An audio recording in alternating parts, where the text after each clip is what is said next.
So రీసెంట్గా మనకు ఒక కేసు కూడా రావడం జరిగింది కొల్లాపూర్లో, ఈ అబార్షన్కి సంబంధించినట్టు రావడం జరిగింది.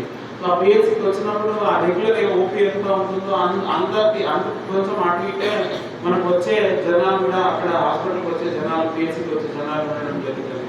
సో అంతమంది స్పెషలిస్ట్ డాక్టర్లను మనం పిహెచ్సికి పంపించినప్పుడు వాళ్ళ సర్వీసెస్ మనం 100% యూటిలైజ్ చేసుకోవాలి. 100% యూటిలైజ్ చేసుకోవాలంటే మన ఆశ్వాస అందరినీ వాడుకొని అక్కడక్కడ ఎవరైతే ఉన్నారో వాళ్ళందరికీ అవేర్నెస్ క్రియేట్ చేసి వాళ్ళని పిహెచ్సికి ఆ రోజు రమ్మనాలి.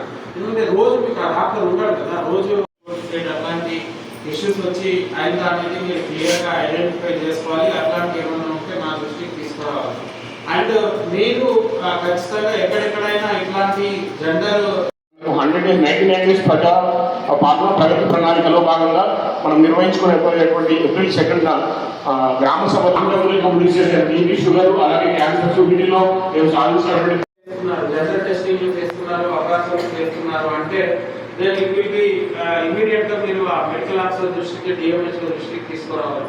మేము వచ్చినాక మేము ఐడెంటిఫై చేసినామంటే కంప్లీట్ మీ ఫెయిల్యూర్. కాబట్టి మీరు అట్లాంటి ఏమైనా జరిగితే మీ వాళ్ళు